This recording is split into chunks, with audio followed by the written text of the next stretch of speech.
Hey everyone, welcome back. Ready for another deep dive. Today we're tackling a topic that's both intriguing and a little bit complex. Annuities. But not just any annuity. We're going deep on market value adjustment annuities, or MVAs for short. MVAs. Ooh, those are interesting. They are. Now, lots of you are probably already familiar with the basics of annuities. Those financial products designed to give you a steady stream of income, especially for retirement, right? Yeah, sort of like a financial safety net. Exactly. You pay a lump sum or make regular payments, and in return, you get a guaranteed income stream, often for life. Pretty straightforward, right? But MVAs add a little twist to the mix. They bring market performance into the equation, which means there's potential for higher growth. But of course, a bit more risk as well. So like a regular annuity with a touch of excitement. I like how you put that, a bit of excitement. And to help us break it all down, I've got a fantastic expert joining us today, someone who really knows the ins and outs of these MVA annuities. Yeah. So let's start with the basics. What exactly is an MVA and how does it work? Well, you can think of an MVA, or a market value adjustment, as a mechanism that allows the insurance company to adjust the value of your withdrawals based on how interest rates have changed since you purchased the annuity. Oh, so interest rates are at the heart of it all, huh? Absolutely. It's all about interest rates. Interesting. So can you give us a concrete example of how this might play out? Sure. Let's say you put $100,000 into an MVA annuity. Now imagine that interest rates go down.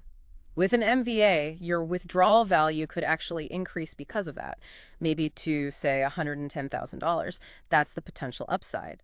But on the flip side, if interest rates go up, that withdrawal value could decrease, maybe down to, I don't know, $90,000. It's a trade-off. So it's like a bit of a seesaw, right? Interest rates go up, your potential withdrawal amount goes down, and vice versa. That's a great way to visualize it. It's that balance between risk and reward.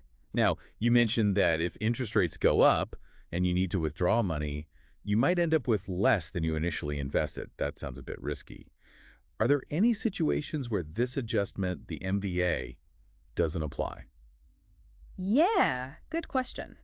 You see, there are some exceptions to the MVA rule. They usually don't apply to things like penalty-free withdrawals, those required minimum distributions, or RMDs as they're called, and those annuitized income payments. Okay, so those are sort of like the safe zones within an MVA annuity. You got it. And the reason for these exceptions is that these types of withdrawals are often regulated or have specific rules around them so they don't fluctuate with the market like the rest of the annuity. Gotcha. So it sounds like MVAs aren't for the faint of heart. Who would you say these annuities are a good fit for? Well, that's where things get really interesting. So you have to consider your own financial goals and how much risk you're comfortable with. Are you the kind of person who is looking for long-term financial stability, but you're also open to some level of risk in exchange for the potential for higher returns?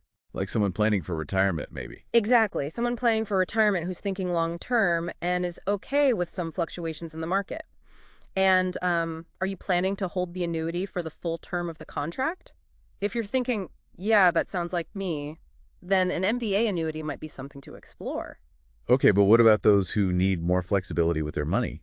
Folks who might need to access their funds sooner. Right. That's where a non-MVA annuity might be a better option. You see, with a non-MVA annuity, you're typically guaranteed a fixed interest rate, which means your withdrawal value won't change with the market. More stability, but potentially less growth. So like with most financial decisions, it all comes down to individual needs and circumstances. Right. No one-size-fits-all solution. Couldn't have said it better myself.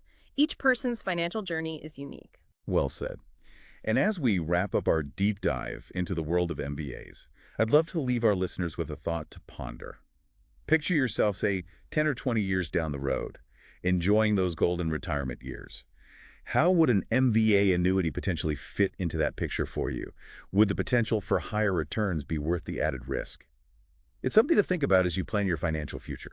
Definitely. And as always, if you're considering an MVA annuity or any other financial product, it's crucial to talk to a qualified financial advisor. They can help you assess your specific situation and make sure you're making the best decisions for your financial well-being. Fantastic advice. So until our next deep dive, keep those financial wheels turning, folks.